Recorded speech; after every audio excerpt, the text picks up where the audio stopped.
হুয়াল হাবিবুল্লাযী তুরজা শাফাআতুহু লিকুল্লি হাওলিন মিনাল আহওয়ালি মুক্তাহিমিন।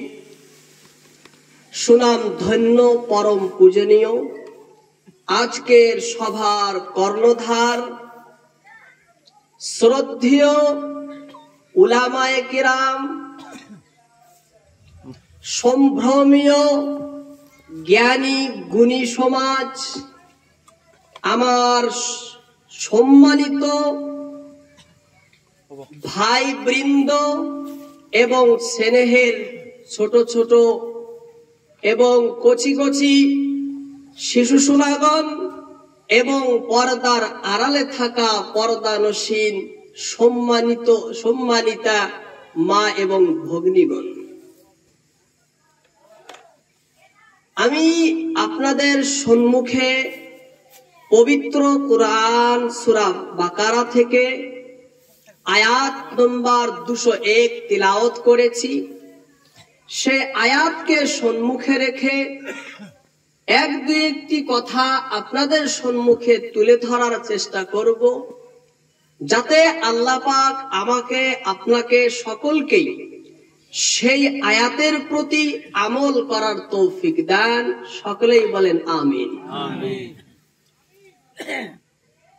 আয়াতের ভিতরে আমরা বলছি, আল্লাহ আমাদেরকে শিখাচ্ছেন, আয়াতটি হলো ওয়ামিনহুম মাইয়াকুল, মিনহুম তাদের মধ্য থেকে, হুম কারা? হুম সম্পর্কে তফসিরে রাজি, তফসিরে কুরতুবী, তফসিরে আলুসি সমস্ত তফসিরে বলেছে যে হুম দ্বারা উদ্দেশ্য হলো নাস।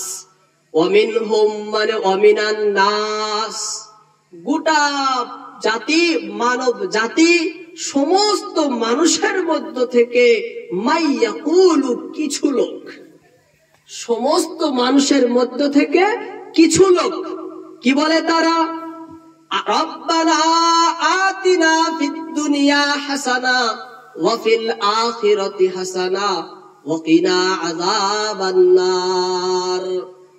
রব্বানা, হে আমার প্রতিপালক, হে আমার পালন কর্তা, হে আমার রব, হে আমার পোষক, আতিনা আপনি আমাদেরকে দান করেন, ভিক্ষা দেন, দয়া দেন, করুণা করেন, আপনি আমাদেরকে প্রদান করেন ফিদ দুনিয়া এই জগতে, এই ইহকালে, এই দুনিয়ার জীবনে হাসানা কল্যাণ, কুশল মঙ্গল, ওয়া ফিল আখিরাতি এবং আপনি আমাদেরকে আখিরাতেও দেন হাসানা কল্যাণ, কুশল মঙ্গল, ওয়া কিনা আযাবান নার আপনি আমাদেরকে পরিত্রাণ দেন, মুক্তি দেন, আমাদেরকে বাঁচান, রক্ষা করেন কি থেকে?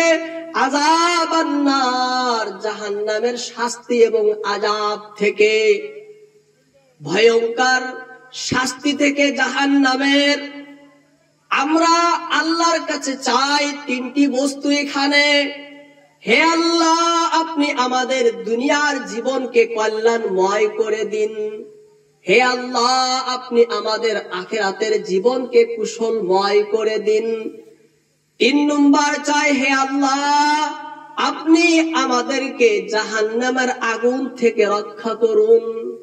ইমাম ফখরুদ্দিন রাজি রহমাতুল্লাহ আলাইহি তফসিরে রাজির ভিতরে আয়াত সম্পর্কে বলেন, কালিমাতুন জামিআতুন লিজামি'i মাতালিবিদ দুনিয়া ওয়াল আখিরাহ।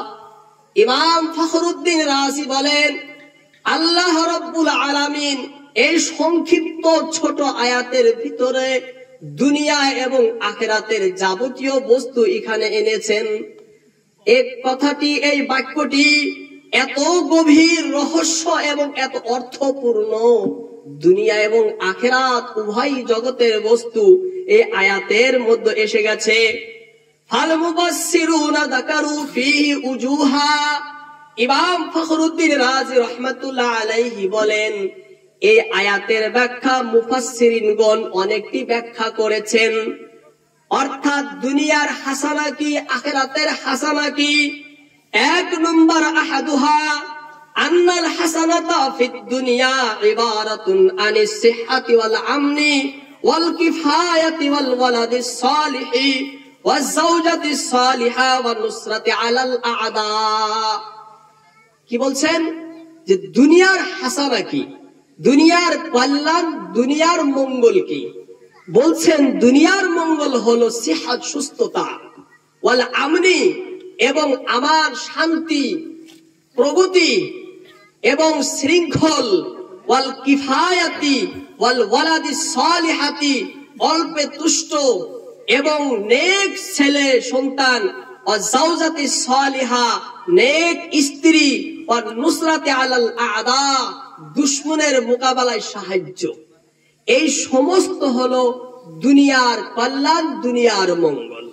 ওয়া আম্মাল হাসানাতু ফিল আখিরাহ এবং আখিরাতের কল্যাণ হলো ফাহিয়াল ফাউজু বিস সাওয়াব ওয়াল খালাসু মিনাল ইকাব। আখিরাতের কল্যাণ হলো দুটি, আল্লাহ আমাদের উপরে করুণা করবেন, ভালোবাসবেন, দয়া করবেন, পূর্ণ সওয়াব দান করবেন। ওয়াল খালাসু মিনাল ইকাব এবং আযাব থেকে মুক্তি দেবেন, জাহান্নাম থেকে রক্ষা করবেন। যদি কিয়ামতের দিন আল্লাহ আমাদেরকে সওয়াব দেন এবং জাহান্নাম থেকে যদি মুক্তি দেন, তাহলে আমরা আখিরাতের কল্যাণ পাইলাম। আখিরাতের জীবন আমাদের কল্যাণময়, কুশলময়, মঙ্গলময় হলো। ওয়াসানিহা দ্বিতীয় অর্থ আন্নাল মুরাদা বিল হাসানা ফিদ দুনিয়া আল আমালুন নাফিউ ওয়া হুয়াল ঈমান ওয়াত তাআ। দ্বিতীয় অর্থ দুনিয়ার হাসানা হলো দুনিয়ার ভিতরে আমালুন নাফি, নেক আমল। নেক আমল কি? ওয়া হুয়াল ঈমান ওয়াত তাআ। দুনিয়ার নেক আমল হলো আল্লাহর আনুগত্য এবং ঈমান।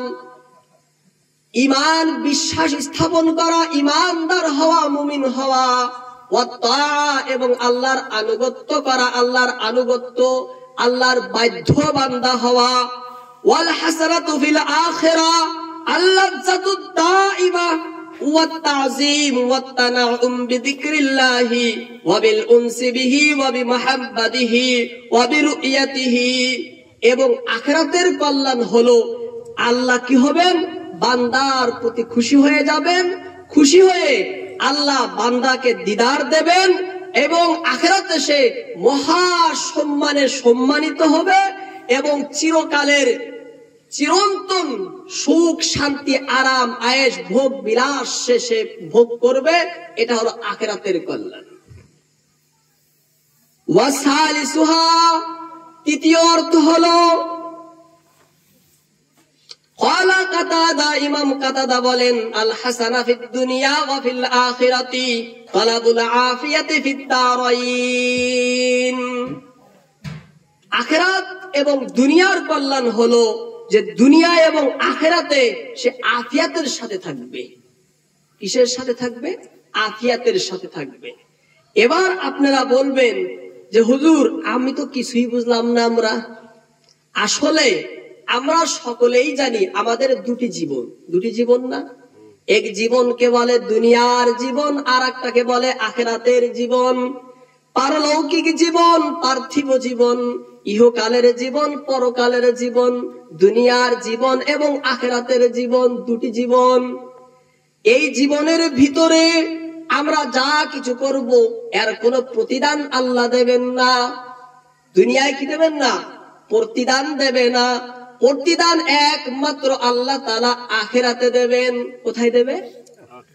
আখিরাতে দেবে। আসলে দুনিয়ার ভিতরে যত নেক কাজ করেন, যত ভালো কাজ করেন, কাফেররাও ভালো কাজ করে না? যেইভাবে মুসলমানরা ভালো কাজ করে, কাফেররাও কি করে?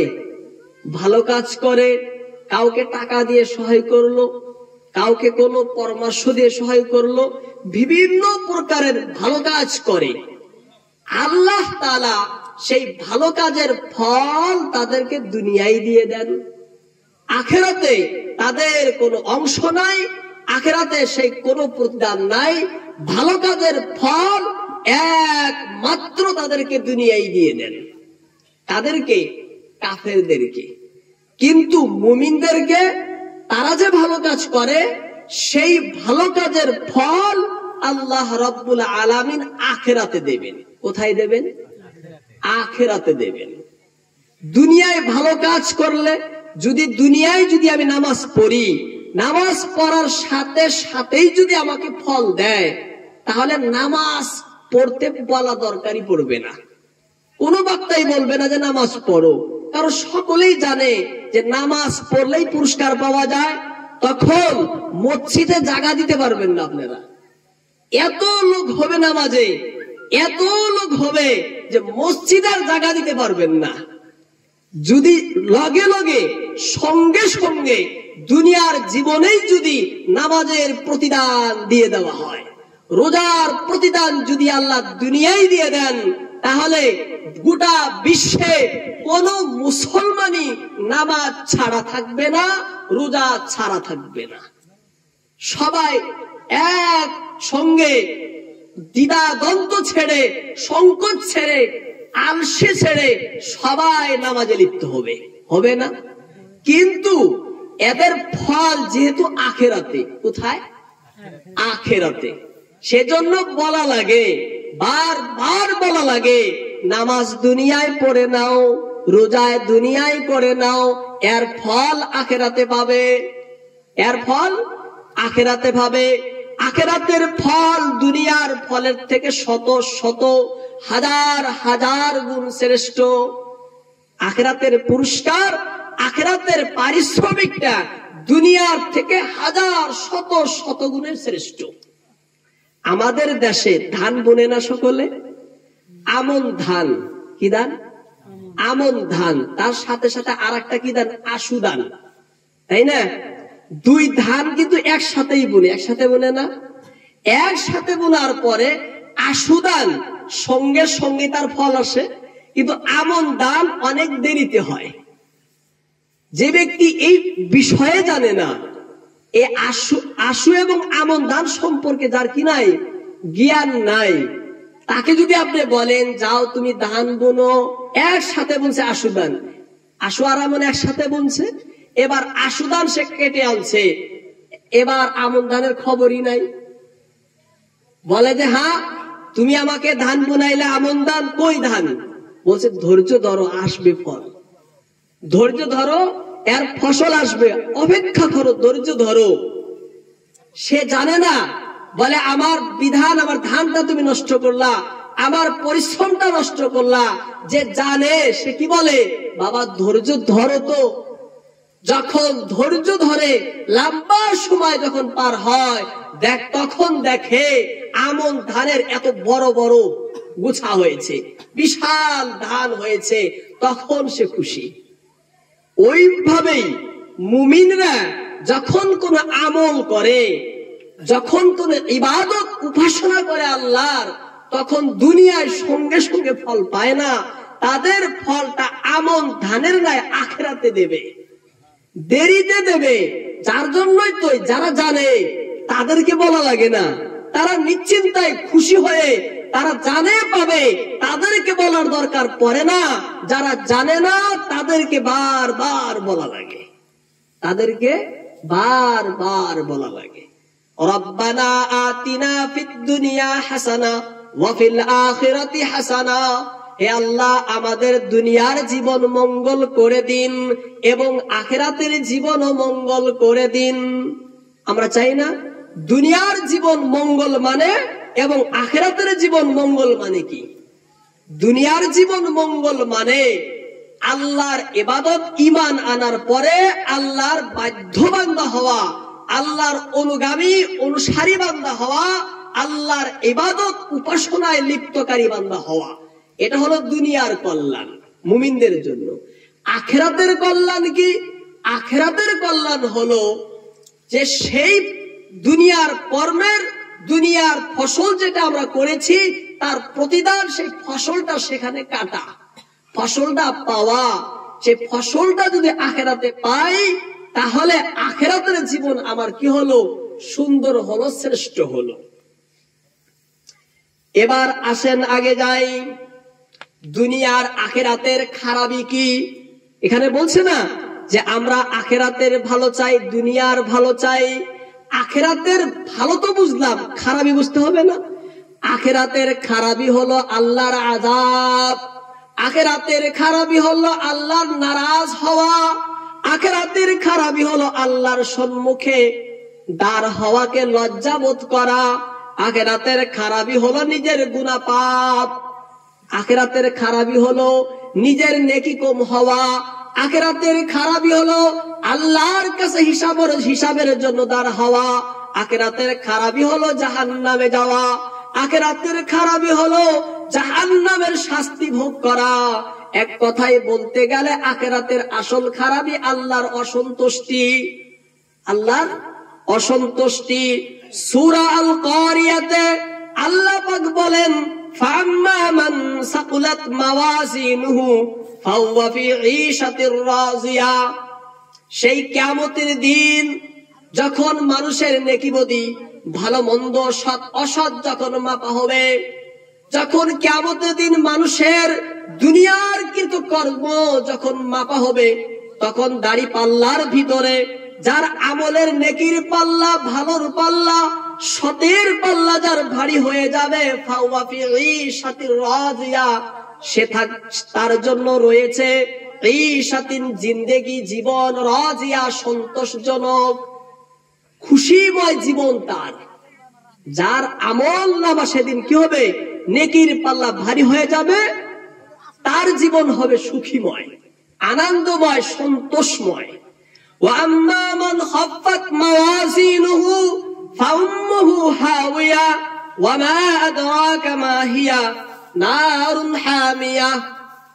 আর যার নেকির পাল্লা হালকা হয়ে যাবে, কম হয়ে যাবে যার নেকি, তার কি হবে? ফাউম্মুহু হাওিয়া, তার ঠিকানা, তার আবাস, তার বাসস্থান হবে হাবিয়া, জাহান্নামে। হাবিয়া জাহান্নামের আরেকটা নাম। হাবিয়া কেন বলে? হাবিয়া হাওয়া থেকে, হাওয়া শব্দের অর্থ হলো উপর থেকে নিচে ফেলে দেওয়া। আর মানুষকে যখন জাহান্নামে দেওয়া হবে, উপর থেকে নিচে ফেলে দেওয়া হবে। সেই জন্য জাহান্নামের আরেকটা নাম হলো হাওয়া। তার স্থান, তার বাসস্থান কোথায় হবে? হাবিয়া, অর্থাৎ জাহান্নামে হবে। আল্লাহ বলেন, নবী আপনি কি জানেন সে হাবিয়া কি বস্তু? কার নাম হাবিয়া? বলে নারুন হামিয়া। সেই জাহান্নাম হলো জ্বলন্ত অগ্নি, প্রজ্বলিত লেলিহান অগ্নিশিখা। যেই জাহান্নামে ধাউ ধাউ করে আগুন জ্বলবে। নারুন মানে আগুন, হামিয়া মানে উত্তপ্ত, হামিয়া মানে জ্বলন্ত, হামিয়া মানে প্রজ্বলিত। আগুন এমনিই গরম, তারপরে বলছে উত্তপ্ত গরম, তাহলে কত বেশি গরম হবে? সেই গরম বিশাল ভয়ঙ্কর আযাবের ভিতরে তোমাকে দেওয়া হবে। এখন এটা হলো আখিরাতের খারাপি। কিসের খারাপি? আখিরাতের খারাপি। সবাই বুঝতেছেন আমার কথা? তারপরে সূরা গাশিয়াতে বলেন, উজুহু ইয়াউমা ইযিন খাশিয়া। সেই কিয়ামতের দিবসে উজুহুন, ওয়াজহুন এক বচন, উজুহুন বহু বচন, ইয়াউমা ইদিন মানে সেই দিন, অর্থাৎ কিয়ামতের দিন। কিয়ামতের দিবসে অনেক মুখমণ্ডল, অনেক চেহারা, অর্থাৎ অনেক মানুষ খাশিয়া। খাশিয়া মানে লাঞ্ছিত হবে, অপমানিত হবে, দলিত হবে, মতিত হবে। অনেক লোক সেই দিন অপমানিত হবে, তার মাথা নত হবে, অবনত হবে, সে মাথা উঁচু করতে পারবে না, তার মাথা শরমে লজ্জায় নিচু হয়ে থাকবে। অপমানে, শাস্তিতে, আযাবের ভয়ে, তার কর্মের ভয়ে তার মাথা সে উঁচা করতে পারবে না, লাঞ্ছিত হবে, সে অপমানিত হয়ে থাকবে। উজুহু ইয়াউমা ইদিন নাইমা, উজুহু ইয়াউমা ইদিন খাশিয়া, আমিলাতুন নাসিবা। আমিলাতুন কর্মক্লান্ত হবে, নাসিবা মানে পরিশ্রান্ত হবে। আখিরাতের অবস্থা বলছে, যেহেতু সময় কম, এক একটা শব্দের ব্যাখ্যা করলে অনেক সময় চলে যাবে। আখিরাতে মানুষ হয়রান পেরেশান হয়ে যাবে, সে কর্মক্লান্ত হবে, আখেরাতে কোথায় সে যাবে? সারা জগৎ আখেরাতে চিৎকার করবে, বিভিন্ন জায়গায় সে দৌড়াদৌড়ি পারবে, কিভাবে পরিত্রাণ পায়, কোথায় সে নেকি পায়, কিভাবে জাহান্নাম থেকে বাঁচে, কিভাবে আল্লাহর আযাব থেকে বাঁচে। সে পরিশ্রান্ত হবে, ক্লান্ত ক্লিষ্ট হয়ে যাবে, হয়রান পেরেশান হয়ে যাবে সে আখেরাতে। আল্লাহ বলেন সর্বশেষে তাসলা নারান হামিয়া, তারপরে তাকে তাসলা ধাক্কা দিয়ে নিক্ষেপ করা হবে। তাকে নিক্ষেপ করা হবে কোথায়? নারান আগুনের ভিতরে। সেই আগুন কেমন? নারান হামিয়া, জ্বলন্ত আগুন, ফুটন্ত আগুনের ভিতরে তাকে রাখা হবে, প্রজ্বলিত এবং ভয়ঙ্কর আগুনের ভিতরে তাহাকে নিক্ষেপ করা হবে। তাসলা নারান হামিয়া, জাহান্নামে নিক্ষেপ করা হলো। এবার সে ক্ষুধার তাড়নায়, পিপাসার তাড়নায় সে ছটপট ছটপট করবে, বলবে আমাকে পানি দাও, পানি দাও, পানি দাও। আল্লাহ বলবে ফেরেশতা যাও, একে পানি দাও, একে পানি পিলাও। তখন ফেরেশতারা পানি নিয়ে আসবে। তুসকা মিন আইনিন আনিয়া, তুসকা তাদেরকে পান করানো হবে, তাদেরকে পিলানো হবে। মিন আইনিন, ঝর্ণা থেকে পানি। কিসের থেকে? ঝর্ণা থেকে। সেই ঝর্ণা কেমন? আনিয়া, সে ঝর্ণা গরমের চোটে ফুটতে থাকবে, টগবগ টগবগ করবে, ফুটন্ত নির্ঝর ফুটন্ত ঝর্ণা থেকে তাদেরকে পানি পান করানো হবে। গরম পানি, শুধু গরমই না, এত গরম থাকবে পানি, গরমের চোটে পানি টগবগ ফুটতে থাকবে। সেই ফুটন্ত পানি তাকে পান করানোর জন্য দেওয়া হবে। সেই পানিতে পিপাসা মিটবে, পিপাসা মিটবে সে পানিতে, সে পানিতে পিপাসা মিটবে না।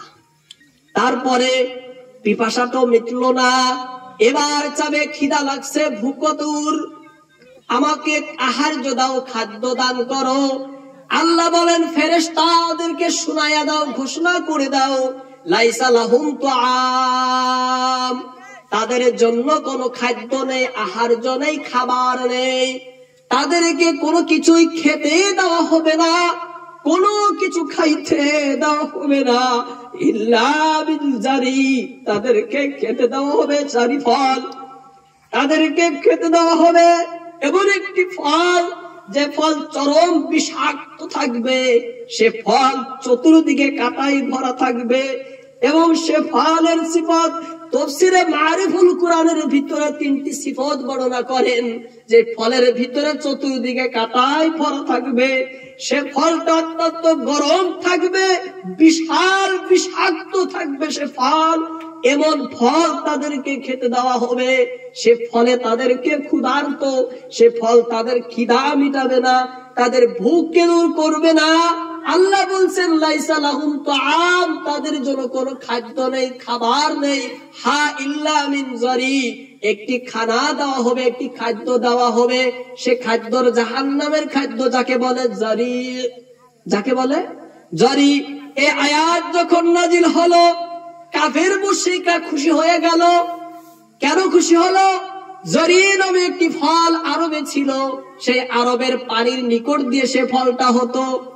সেই ফলটা আরবের উটগুলো খেয়ে স্বাস্থ্য মোটা পুষ্ট হতো। যখন আয়াত নাজিল হলো, মুশরিক এবং কাফেররা বলে উঠলো, আমরা সেই জারি ফল খেয়ে আমরা মোটা তাজা স্বাস্থ্য হব। তারপরে পরে আল্লাহ বলেন, হে কাফেররা, তোমাদের ধারণা ভ্রান্ত, তোমরা ভুল ধারণা করছো। আমি যে জরির কথা বলছি, তোমাদের জরির মতো সে জরি না। আমি যে জরির ফলের কথা বলছি, তোমাদের উট যে জরি খেয়ে মোটা তাজা হয়, সেই জরি কিন্তু সেই জরি না।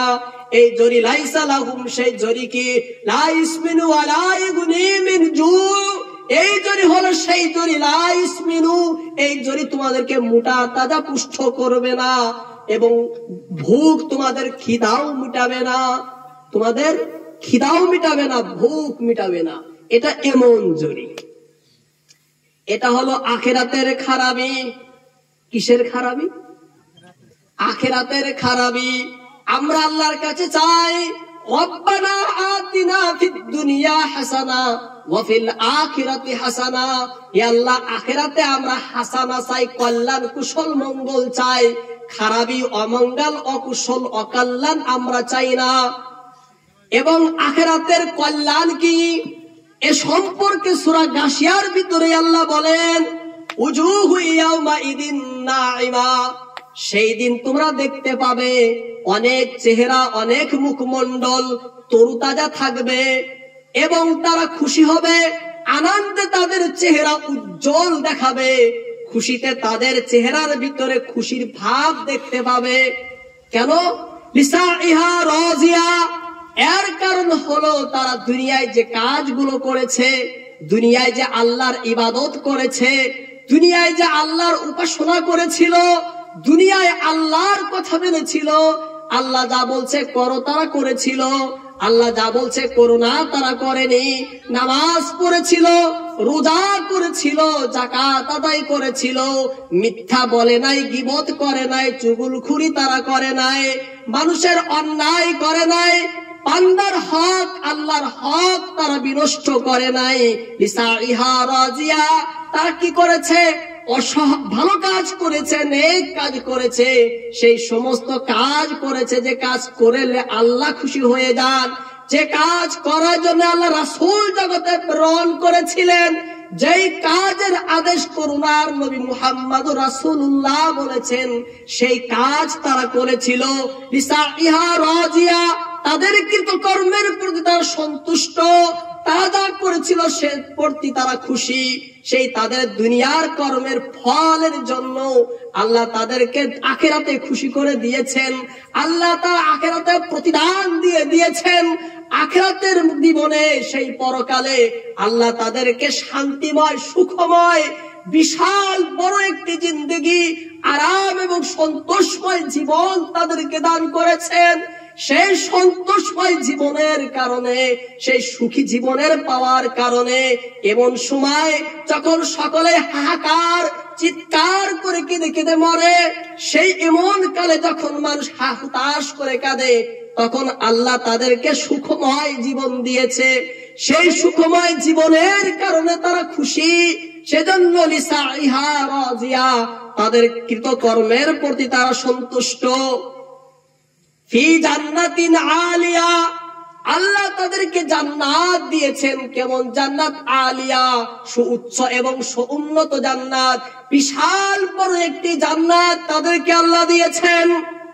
লা তাসমাউ ফিহা লাগিয়া, সেই জান্নাতের ভিতরে লা তাসমাউ, তারা শুনবে না, কি লাগিয়া, অসার কথাবার্তা, অবান্তর কথাবার্তা, অহেতুক কথাবার্তা এবং যন্ত্রণাদায়ক কষ্টদায়ক কথাবার্তা, এমন কথা তারা শুনবে না যে কথা শুনলে তাদের অন্তরে লাগে, এমন কথা তারা শুনবে না। এক কথায় গীবত করা, অহংকারের কথা, খারাপ কথা তারা শুনবে না।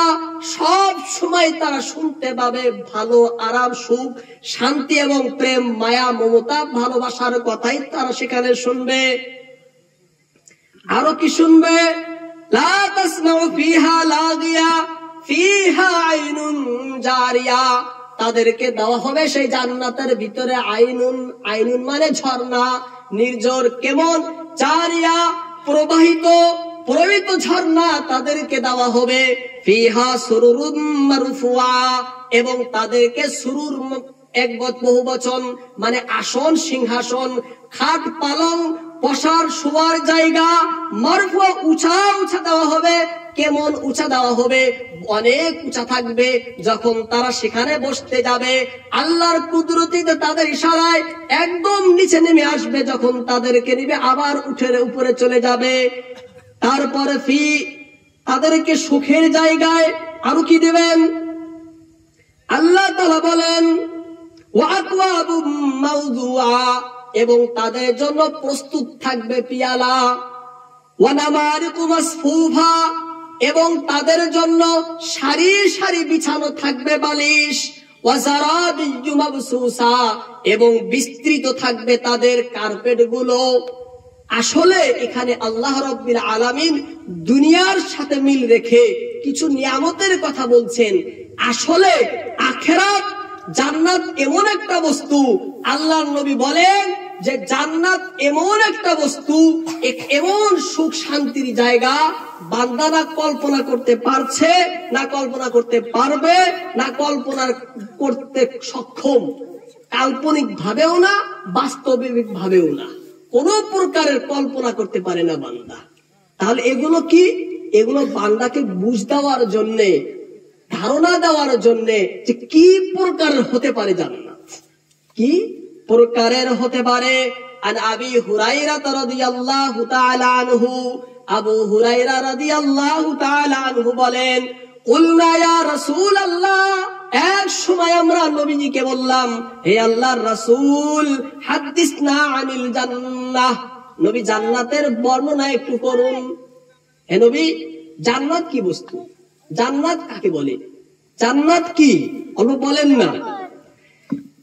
ক্বালা আলাইহিস সালাম মা বিনাউহা, জান্নাত কিসের তৈরি? সাহাবারা বলে, ক্বালা আলাইহিস সালাতু ওয়াত তাসলিম, উত্তরে নবীজি বলেন, লাবিনাতু যাহাবিন ওয়া লাবিনাতু ফিজ্জা ওয়া মিলাতুহাল মিসকুল আযফার ওয়া হাসবাউহাল লুলু ওয়াল ইয়াকুত ওয়া তুরাবুহাজ জাফরান মা ইয়াদখুলুহা ইয়ানআম ওয়া লা ইয়াবআস ওয়া ইয়াদখু ওয়া ইয়াখলুদ ওয়া লা ইয়ামুতু লা তাবলা সিয়াবুহু ওয়া লা ইয়াফনা শাবাবুহু।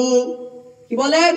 বলছেন জান্নাত এমন একটি জায়গা যার ইট থাকবে সোনার, ইট থাকবে রূপার, এবং জান্নাত মণিমুক্তা ইয়াকুতের দ্বারা খচিত, জান্নাত মিস্ক আম্বরের দ্বারা তৈরি, জান্নাতের মাটি জাফরান। যখন মানুষ সেখানে যাইবে সে সুখী পাবে, শান্তি ভাবে, সে কখনো অশান্তি হবে না, কখনো সে নিরাশ হবে না, এবং চিরকাল সে জান্নাতে থাকবে। যখন কেউ একবার জান্নাতে ঢুকবে সে আর বাড়াবে না, ওয়ালা ইয়ামুতু, সে মরবেও না, লা তাবলা সিয়াবু, জান্নাতে কোনদিন তার কাপড় পুরান হবে না, সব সময় নতুনই থাকবে, ওয়ালা ইয়াফনা শাবাবুহু, সে কখনো বৃদ্ধ হবে না, সব সময় জওয়ান থাকবে, যুবক থাকবে। এইভাবে হাদিস কুরআনের ভিতরে বিভিন্ন ভাষায় জান্নাতের বর্ণনা এসেছে। আমার বলার উদ্দেশ্য এখানে যে আমরা আল্লাহর কাছে আখিরাতের হাসানা চাই। আখিরাতের কি চাই? হাসানা চাই। আখিরাতের হাসানা হলো জান্নাত, আর আখিরাতের সাইয়্যা অর্থাৎ অকল্যাণ, অকুশল হলো জাহান্নাম। আমরা সব সময় আল্লাহর কাছে জান্নাত কামনা করি, জাহান্নাম থেকে পরিত্রাণ চাই। সকলে বলেন, হে আল্লাহ, আপনি আমাদেরকে জাহান্নাম থেকে রক্ষা করেন। সকলে বলেন আমিন।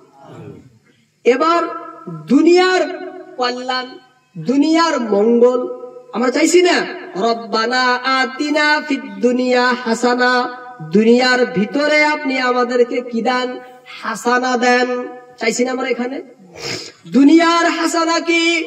সূরাতুশ শামসের ভিতরে আল্লাহ বলেন, ওয়াশ শামসি ওয়া দুহাহা, আল্লাহ নিজেই কসম করে বলছেন, শপথ করে বলছেন, ওয়াশ শামসি, সূর্যের শপথ, ওয়া দুহাহা, এবং সূর্যের কিরণের শপথ, ওয়াল কামারি ইযা তালাহা, এবং চন্দ্রের শপথ, যখন চন্দ্র সেই সূর্যের পিছনে পিছনে আসে, ওয়ান নাহারি ইযা জাল্লাহা, এবং দিনের শপথ, যখন দিন সেই সূর্যকে আলোকিত করে দেয়, ওয়াল লাইলি ইযা ইয়াগশাহা, রাতের শপথ, যখন রাত্র সেই সূর্যকে ঢেকে নেয়, ওয়াস সামাই ওয়া মা বানাহা, আসমানের শপথ, আকাশের কসম, ওয়া মা বানাহা, তার কসম যে আকাশকে সৃষ্টি করেছেন, ওয়াল আরদি ওয়া মা তুহাহা, এবং জমিনের কসম, এই পৃথিবীর কসম, যখন এই জমিনকে, আর তার কসম যে জমিনকে বিস্তৃত করে বিছিয়ে দিয়েছেন,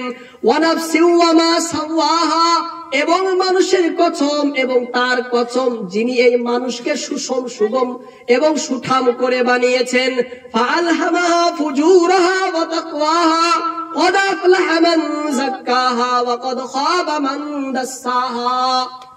আল্লাহ পাক 7টি বস্তুর কসম খাইলেন। কয়টি? 7টি বস্তুর কসম খাওয়ার পরে আল্লাহ কি বলছেন? ফাআলহামাহা ফুজুরাহা ওয়া তাকওয়াহা। আল্লাহ বলেন, হে বিশ্বের লোকেরা, আমি তোমাদেরকে শিক্ষা দিয়েছি, ওহী করেছি, ইলহাম করেছি কি? ফুজুরাহা ওয়া তাকওয়াহা। কোনটা ফুজুর, কোনটা তাকওয়া, কোনটা সৎ, কোনটা অসৎ, কোনটা মন্দ, কোনটা ভালো, কোনটা খারাপ, কোনটা শ্রেষ্ঠ, আমি তোমাদেরকে বুঝিয়ে দিয়েছি, শিখিয়ে দিয়েছি। কোনটা সৎ, কোনটা অসৎ, কোনটা পাপের কাজ, কোনটা নেকির কাজ, আমি তোমাদেরকে কি করেছি? বুঝিয়ে দিয়েছি। এবার শুনো, কদ আফলাহা মান যাক্কাহা। সেই ব্যক্তি পাশ হয়ে গেছে, কামিয়াব হয়ে গেছে। মান যাক্কাহা, যে তার অন্তরকে পরিষ্কার করে নিয়েছে, যে তার অন্তর পরিষ্কার করে নিয়েছে, সে কি হলো? পাশ। ওয়া কদ খাবা মান দাসাহা। আর যে তার অন্তরকে কলঙ্কিত করেছে, কলুষিত করেছে, মান দাসাহা, সে ধ্বংস হয়ে গেছে, সে বরবাদ হয়ে গেছে।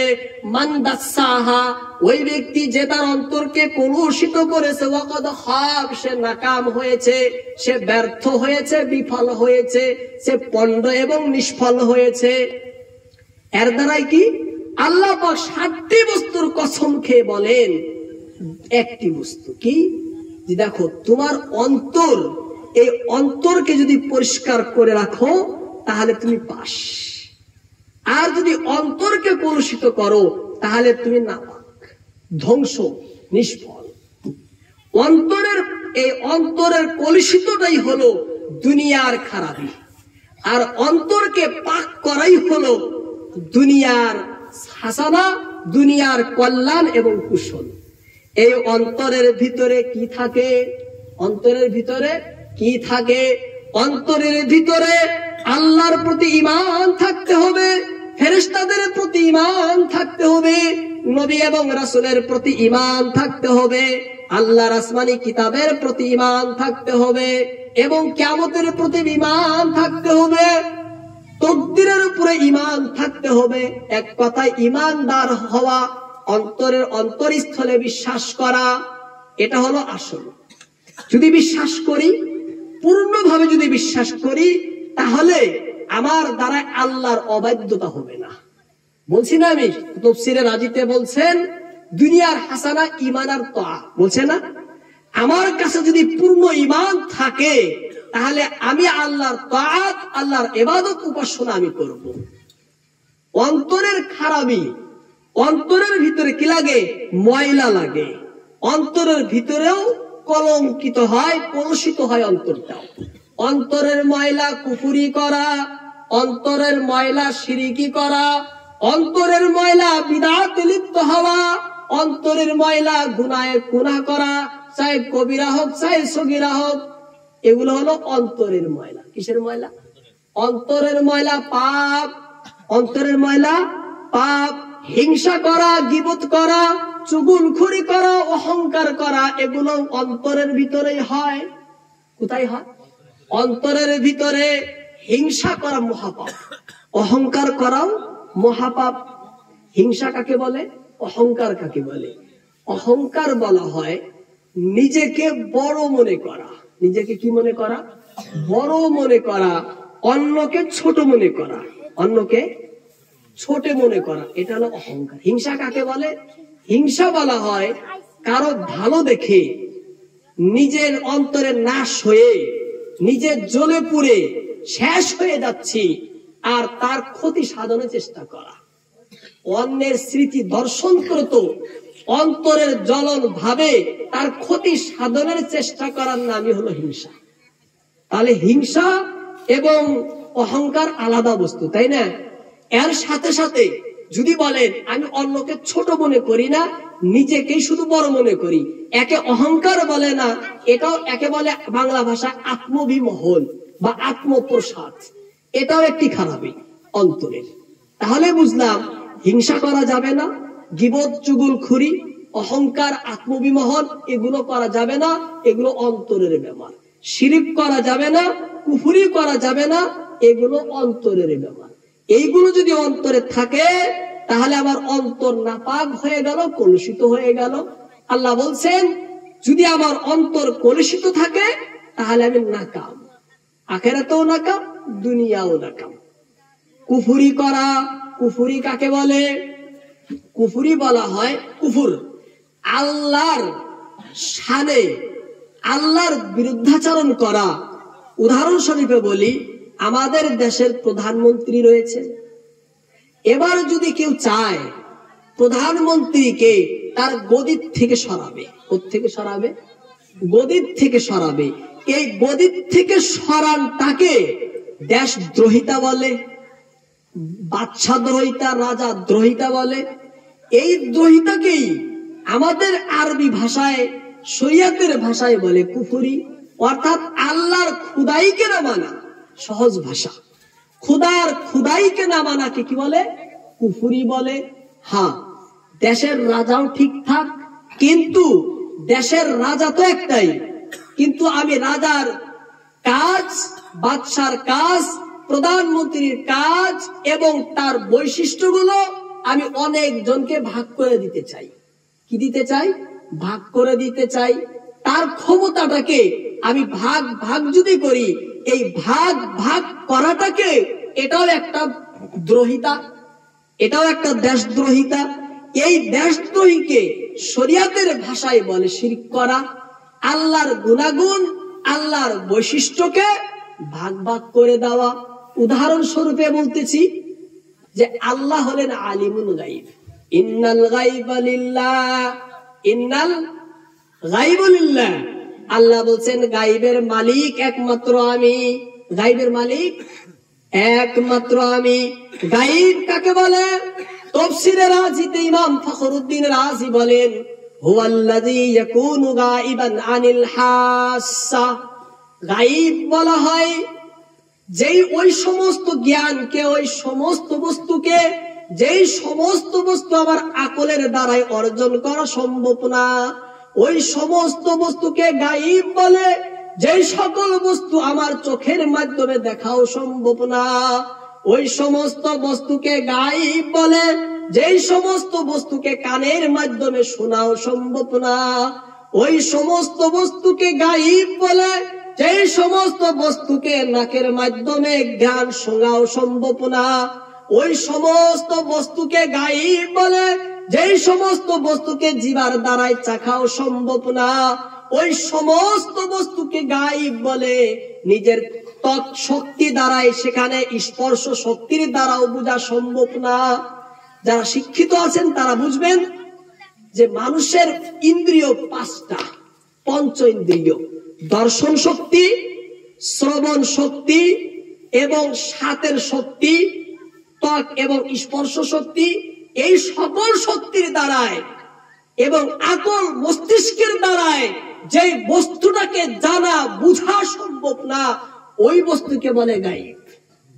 ওই বস্তুকে কি বলে? গায়ব বলে। আমরা যা কিছু বুঝি ব্রেনের মাধ্যমে, যা কিছু দেখি কানের মাধ্যমে, চোখের মাধ্যমে, আমাদের কাছে অর্জিত জ্ঞান মাখলুকের কাছে অর্জিত জ্ঞান মাধ্যম ছাড়া হয় না। হয়তো সেখানে চোখের মাধ্যম লাগবে, নতুবা সেখানে কানের মাধ্যম লাগবে, নতুবা সেখানে হাতের পায়ের স্পর্শ শক্তি লাগবে, নতুবা সেখানে মস্তিষ্ক লাগবে। তাহলে বোঝা গেল আমাদের কারো জ্ঞান গায়বের জ্ঞান না। গায়ব হলো আল্লাহর পক্ষ থেকে যেটা দেয়, আল্লাহ ওহীর মাধ্যমে যেটা জানান, সেটা হলো গায়বের জ্ঞান। আল্লাহ ছাড়া যে জ্ঞান কারো কাছে নাই, সেটাকে বলে গায়বের জ্ঞান। সেজন্যই আল্লাহ বলছেন কোরআনের ভিতরে যে আমি ছাড়া, আল্লাহ ছাড়া গায়বের জ্ঞান কার কাছে নাই। অনেক আয়াত রয়েছে, আয়াতগুলো পড়ছি না। অনেক আয়াতে আল্লাহ বলেন গায়বের জ্ঞান একমাত্র আমি, আমি হলাম আল্লাহুল গুয়ুব। সমস্ত গায়বের সম্পূর্ণ জ্ঞান একমাত্র আমি আল্লাহর কাছে রয়েছে। আমি আল্লাহর ছাড়া আর কেউ গায়বের জ্ঞান জানে না।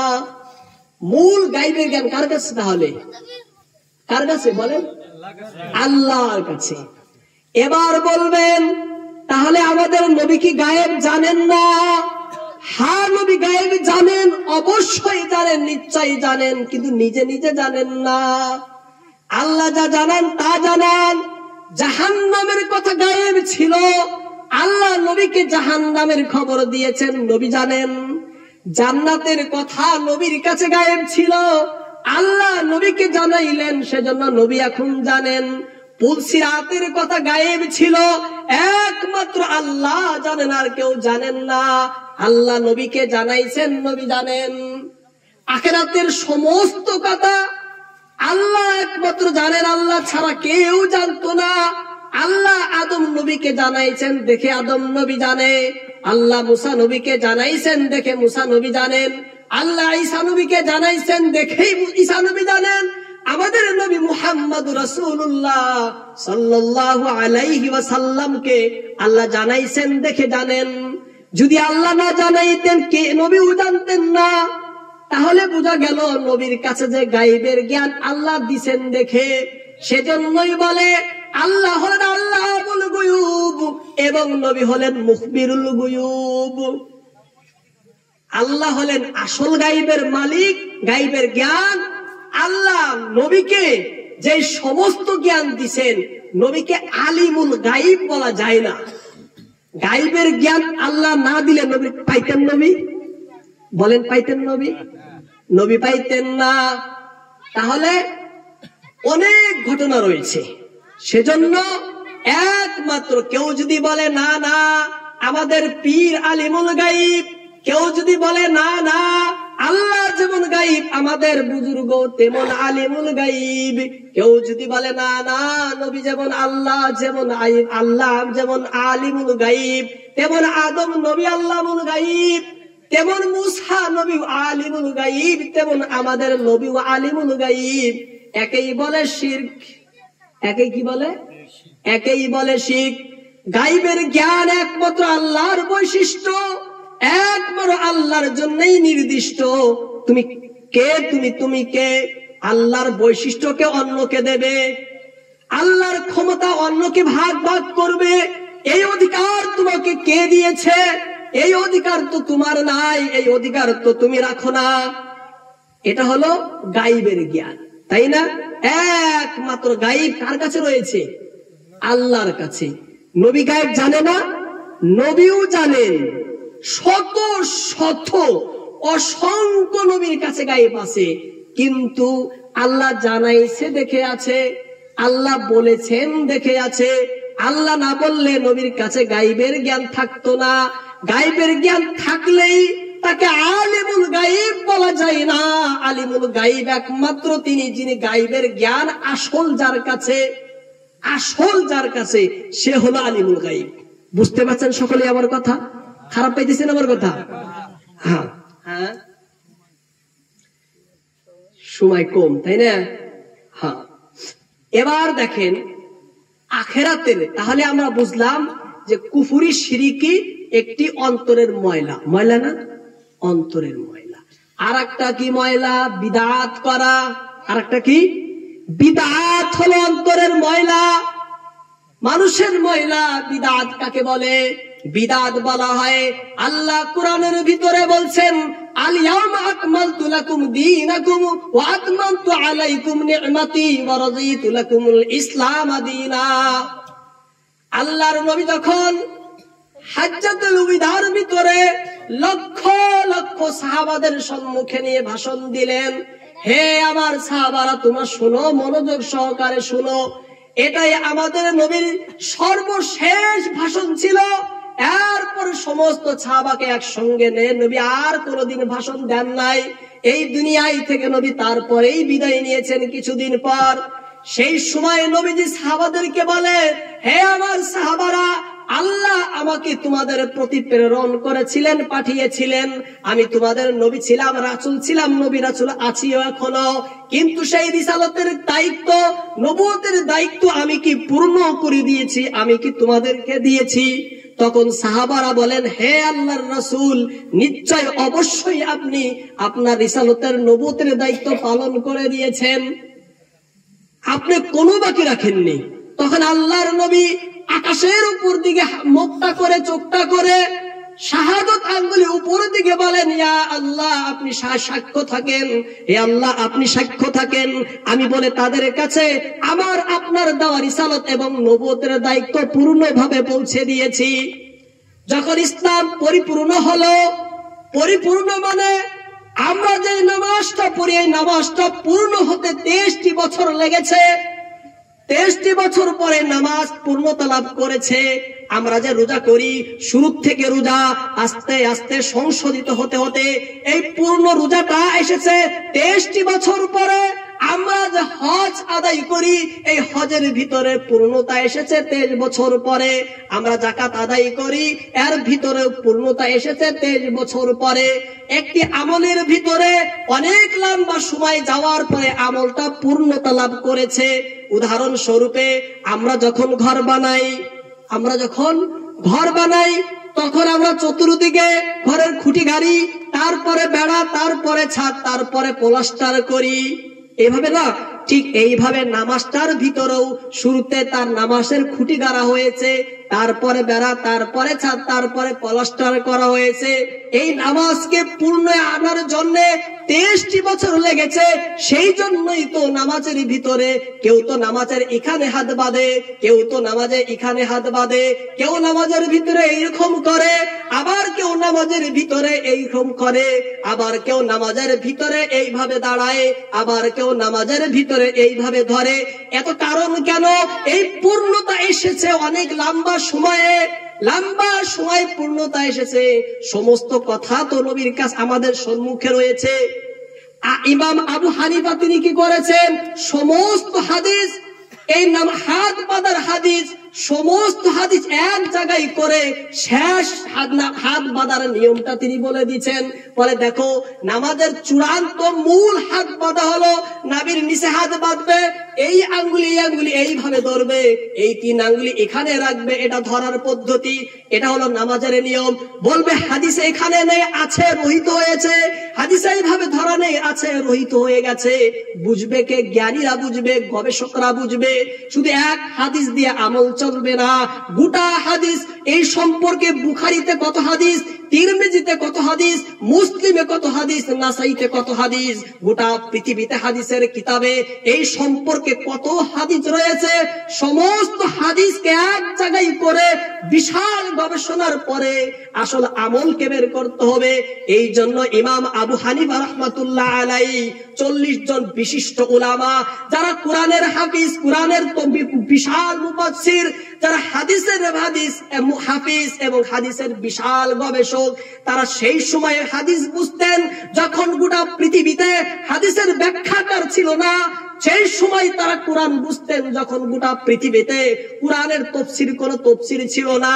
এই তফসিরে আজি, তফসিরে কুরতুবী, তফসিরে আলুসি, এই সকল হলো ইমাম আবু হানিফার ছাত্রর লেখা। এই বুখারী, মুসলিম, তিরমিজি হলো ইমাম আবু হানিফার ছাত্রের লেখা। সেই সময় বুখারী ছিল না, সেই সময় মুসলিম ছিল না। সমস্ত হাদিস ইমাম আবু হানিফা এবং তার সাথীদের মুখস্থ ছিল। হাদিস, কোরআন তারা পুঙ্খানুপুঙ্খানুভাবে তারা বুঝতো। এই ইসলামের সমস্ত বস্তুকে, এই 23 বছরের বস্তুকে তারা 22 বছর রাত দিন এক করে গবেষণা করে তারা উম্মতের সামনে কোরআন হাদিসের আসল আমলটা তারা পেশ করেছে। শুধু একটা বুখারীতে হাদিস দেখে বলে যেভাবে আমল করো, এক হাদিস দেখলে আমল হবে না। লম্বা সময় গেছে, লম্বা সময় যাওয়ার পরে এইভাবে যখন ইসলাম যখন পূর্ণতা লাভ করেছে, আল্লাহ বলছেন আল ইয়াউমা আকমালতু লাকুম দীনাকুম ওয়া আতমামতু, আল্লাহ বলেন আমি তোমাদের দ্বীনকে, ইসলামকে পরিপূর্ণ করে দিলাম। আমার যা নিয়ামত দেওয়া দরকার ছিল পূর্ণতা করেছি, আর যে দ্বীন আমি তোমাদেরকে দিয়েছি এর উপরে আমি আল্লাহ সন্তুষ্ট। কে বলছেন? আল্লাহ। যে ইসলাম পূর্ণতা লাভ করেছে, পরিপূর্ণ ইসলাম হয়ে গেছে, এখানে যোগ করার জায়গা নেই, বিয়োগ করারও কি নেই, জায়গা নেই। এবং আল্লাহ এর উপরে সন্তুষ্ট এবং খুশি। এই ইসলামের ভিতরে বেশি করাও বিদআত, এই ইসলামের ভিতরে কম করাও বিদআত। একে বলে বিদআত। এই ইসলামের ভিতরে কম করাকেও বিদআত বলে, বেশি করাকেও বিদআত বলে। কিভাবে? মাগরিবের নামাজের রাকাত 3 রাকাত, এবার কেউ যদি বলে না না আমি 4 পড়ব কেন, প্রেমের কারণে, ভালোবাসার কারণে, নামাজ ভালো কাম না, নাই হা হা ভালো কাম, তাহলে 4 পড়ব। নামাজ ভালো কাম না? আল্লাহর সেজদা দিব, তুমি না করো। আমি মাথা আল্লাহর দরবারে টেকাবো, তুমি না করো। তুমি কিসের কি? আমি নামাজ পড়বো 4 রাকাত, 1 রাকাত বেশি, এই জন্য বড় ভালোবাসার কারণে, প্রেমের কারণে, প্রেমের যন্ত্রণায় ছটফট করে আমার অন্তর, সেই জন্য নামাজ 4 রাকাত পড়বো। আল্লাহ বলে ফেরেশতাকে বেশি করে লাত্তি দে। একে কি দেয়? বেশি করে মারে, একে বেশি করে দুরমুস মারে। কে? হ্যাঁ, আমি দিয়েছি 3 রাকাত, তুই কর 4 রাকাত। তুই কোন কার কি? আমি যা দিয়েছি এর উপরে আমি সন্তুষ্ট। বেশি করার জায়গা নেই, কম করার জায়গা নেই। এটা হলো বিদআত। বুঝতে পারছেন সকলে? নামাজের আযানের সময় আল্লাহর নবী বলছেন আযান শুরু হবে আল্লাহু আকবার বলে, শেষ হবে লা ইলাহা ইল্লাল্লাহ বলে। এবার মুয়াজ্জিন নামাজের আগে বলে আর কত ঘুমাবেন, ঘুমানোর সময় নাই। তারপরে বলে আল্লাহু আকবার। আবার মুয়াজ্জিন বলে আল্লাহুম্মা সাল্লি আলা, তারপরে বলে আল্লাহু আকবার।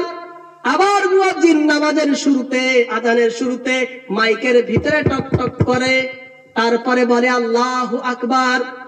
যদি তাকে জিজ্ঞেস করা হয় তুমি আযানের শুরুতেই টক টক কেন করলা, যদি সে বলে আমি টক টক এই জন্য করেছি যাতে মানুষ জানে আযান হবে, তাহলে টক টক আযানের মধ্যে যুক্তি করলো।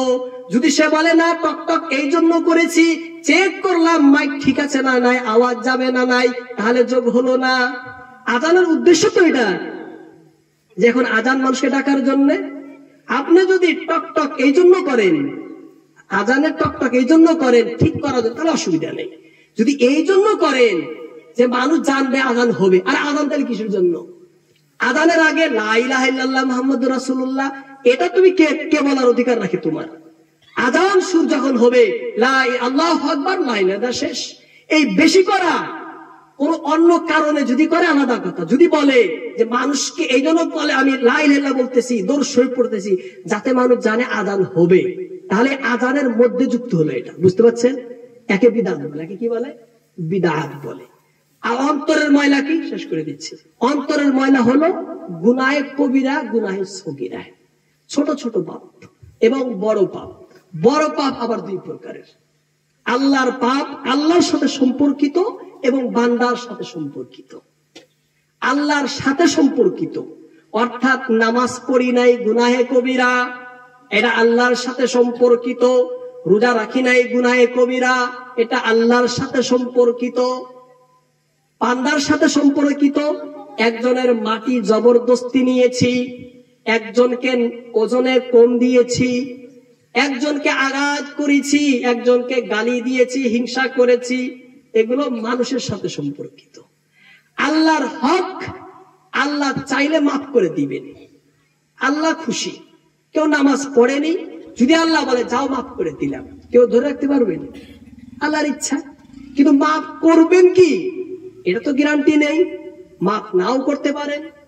আর আল্লাহ তো নামাজে বিরাট ভয়ঙ্কর শাস্তির কথা বলছেন, সেজন্য নামাজ তো পড়তেই হবে। কিন্তু আল্লাহর কাছে আশা, আল্লাহর হক আল্লাহ যা ইচ্ছা তাই করতে পারেন, কিন্তু বান্দার হক মাফ হবে না। বান্দার হক মাফ হবে না। বান্দার হক তখন মাফ হবে যখন আর বান্দা আপনাকে মাফ করে দেবে। বান্দা মাফ না করলে আল্লাহ কি করবেন না?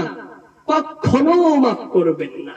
শেষ কথা আমার, কিয়ামতের দিন আল্লাহর নবীজি বলছেন, আয়েশা সিদ্দিকা থেকে হাদিস বর্ণনা, মুস্তাদরাক আলা সাহিহাইনে হাদিসটি রয়েছে, হাদিসটির সনদ সহিহ। আল্লাহর নবী বলছেন দাওয়াবিনু সালাসা, কিয়ামতের দিন 3টি আদালত হবে। কয়টি আদালত? 3টি আদালত। একটি আদালতে মাপের কোনো প্রশ্ন নাই, মাপের কোনো প্রশ্ন নাই। সেটা আদালত কি হবে? এই কুফর শিরিক বিদআতের আদালত হবে। কিসের আদালত হবে? কুফর শিরিক বিদআতের আদালত হবে। আর একটি আদালত কায়েম হবে কিসের? আল্লাহর হকের। কিসের? আল্লাহর হকের। সেই আদালতে আল্লাহ স্বাধীন, আল্লাহ স্বেচ্ছাধীন, আল্লাহ যেইভাবে ইচ্ছা ফয়সালা করবেন। তখন আল্লাহ যাকে ইচ্ছা মাফ করে দিবেন, বাধা দেওয়ার কেউ নেই। আরেকটা আদালত কায়েম হবে কিসের? বান্দার মখলুকের হকের।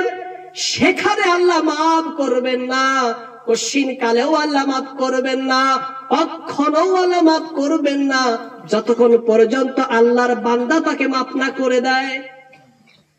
আল্লাহর বান্দা যদি না মাফ করে, আল্লাহ কখনো মাফ করবে না। কাউকে গালি দিয়েছেন, ছাড় পাবেন না, তার কাছ থেকে মাফ নিতে হবে। কাউকে গালি দিয়েছেন, ছাড় পাবেন না।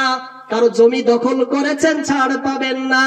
কারো সাথে অন্যায় ভাবে অত্যাচার করেছেন, ছাড় পাবেন না, যতক্ষণ পর্যন্ত সে বান্দা আপনাকে মাফ না করে দেয়, যতক্ষণ পর্যন্ত সে বান্দা আপনাকে ক্ষমা না করে দেয়। কি হবে তাহলে?